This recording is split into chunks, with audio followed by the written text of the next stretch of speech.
Selamat datang kembali di perkuliahan teori risiko.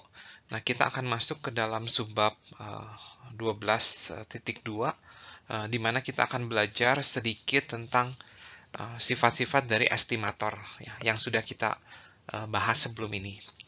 Nah, jadi di subbab-subbab sebelum ini kita telah belajar tentang estimator dari distribusi empirik.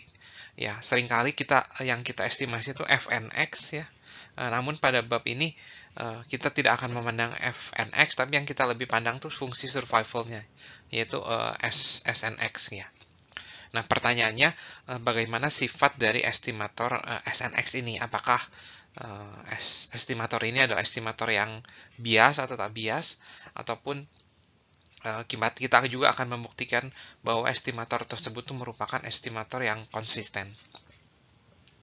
Nah, karena kita akan berbicara tentang SNX, maka definisi dari distribusi survival model empirik ya, adalah ini ya. Kalau kemarin FNX itu adalah jumlah data yang meninggal yang kurang dari X. Nah, kalau ini berarti ini adalah jumlah data yang masih hidup ya gitu ya.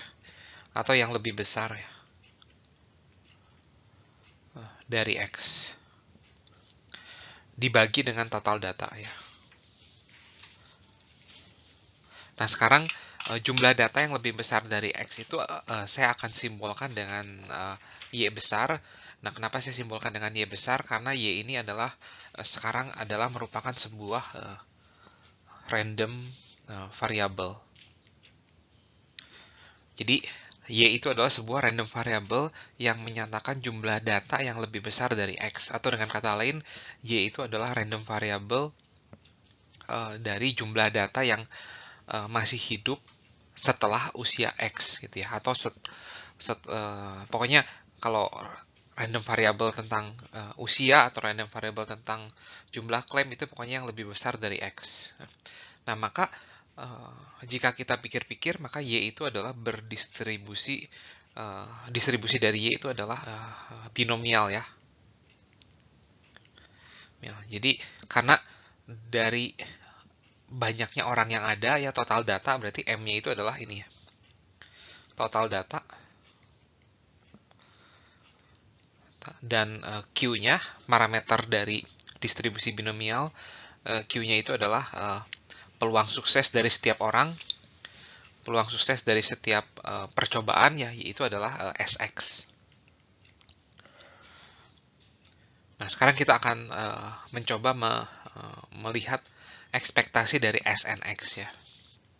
Nah, karena data yang lebih besar dari X itu telah kita simbolkan dengan Y, dan total data itu adalah N, maka ekspektasi dari SNX itu adalah ekspektasi dari Y per N. Nah, ini bisa keluar, nah kita tinggal ekspektasi dari Y, dan Y itu kan berdistribusi binomial, maka ini adalah SX ya. Nah, ini bisa kita coret, maka kita simpulkan bahwa ekspektasi dari SNX adalah SX ya. Dengan ini kita menyimpulkan bahwa SNX itu adalah estimator yang bias, yang tak bias. Nah, sekarang kita lihat variansinya. Dengan langkah yang sama kita akan mendapatkan ini. Nah, ini 1 N kuadrat, dan ini variansi dari Y. Variansi dari distribusi binomial itu adalah itu ya, M dikali Q dikali 1 min Q ya. Berarti N dikalikan SX dikalikan 1 min SX.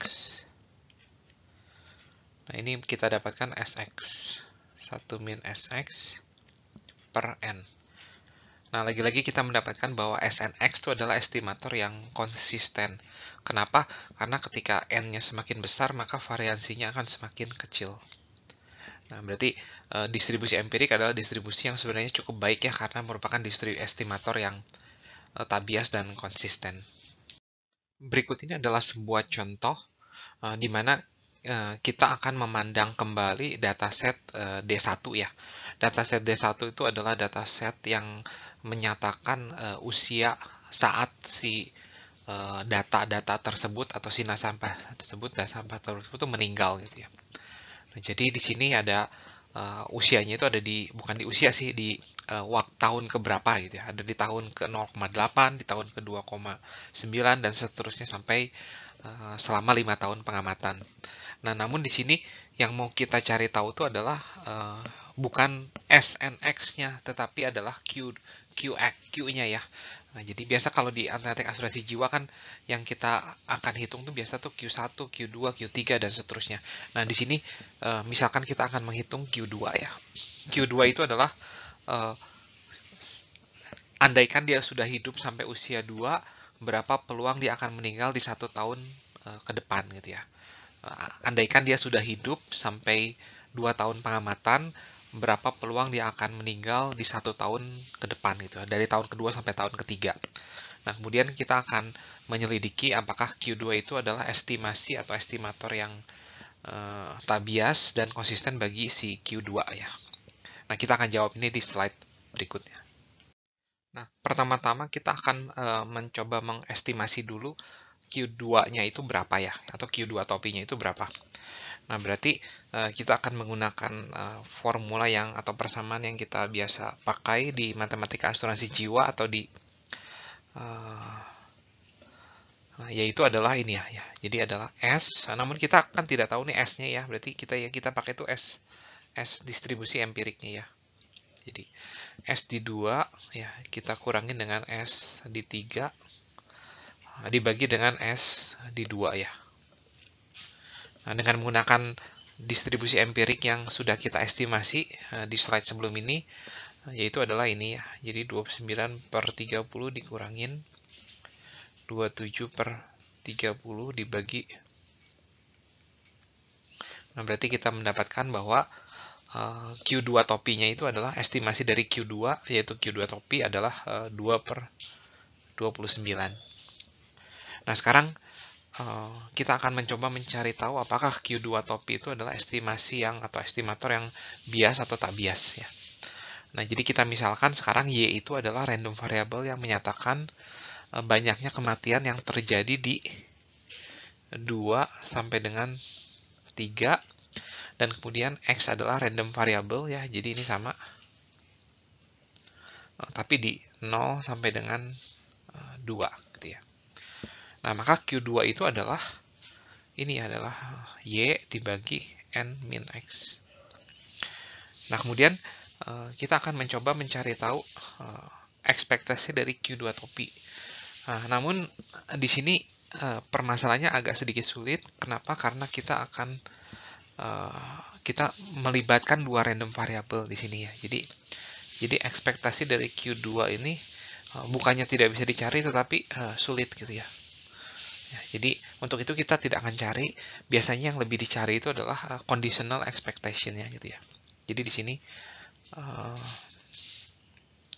ini yang bukan ini, tapi yang kita cari itu adalah ekspektasi dari Q2 topi given X sama dengan 1 ya, based on data ya.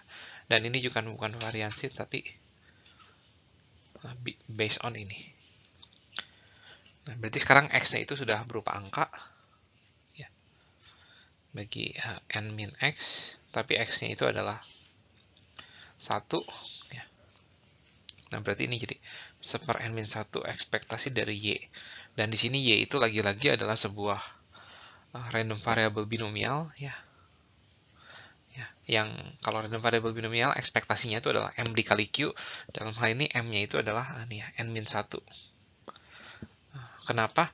Karena kita kan udah given bahwa yang meninggal di 0 sampai 2 itu ada 1 orang, berarti sisanya adalah ada N min 1 orang ya. Kemudian dikali dengan peluang dia meninggal di 2 sampai 3 ya, yaitu Q2 ya. Maka ini lagi-lagi ekspektasi dari Q2 topi given X sama dengan 1 adalah Q2 ya. Nah, begitu pula dengan variansi. Ini adalah variansi dari N min X given X sama dengan 1 kuadrat dikali variansi dari Y yaitu N min 1 dikali Q2 dikali 1 min Q2. Nah, ini bisa dicoret ya. Dan lagi-lagi kita mendapatkan bahwa variansi dari Q2 topi given X sama dengan 1 adalah ini ya, Q2 1 min Q2 dibagi N min 1. Kesimpulannya, conditional expectation-nya itu adalah dari Q2 topi, dan variansi Q2 topi itu adalah itu ya, menghasilkan estimasi, membuat estimator Q2 topi itu adalah estimator yang konsisten dan tak bias. Kemudian seringkali kita juga diminta untuk mencoba mengestimasi variansi dari estimator kita gitu ya. Nah, tadi kan kita telah mendapatkan bahwa formula untuk variansi bersyarat dari Q2 topi given X sama dengan 1 itu adalah ini ya. Q2 1 min Q2 dibagi N min 1 ya. Namun di sini kita diminta untuk mengestimasi nilai dari variansi ini gitu ya. Nah, tentu saja kita nggak bisa tahu ya, kenapa, karena Q2-nya tuh kita nggak tahu gitu ya. Nah, yang bisa kita estimasi itu adalah ini. Nah, topi ya, yaitu adalah Q2 topi 1 min dibagi N min 1 ya, yaitu adalah ini ya. Q2 topi tadi sudah kita hitung, yaitu 2/29, berarti ini 1 dikuranginnya, berarti 27/29 dibagi 29 ya. Sehingga kita mendapatkan ini adalah 54/29 pangkat 3.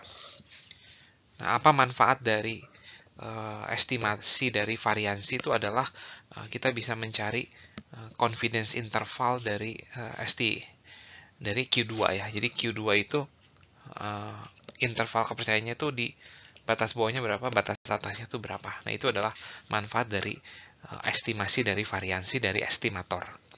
Nah, semoga cukup jelas.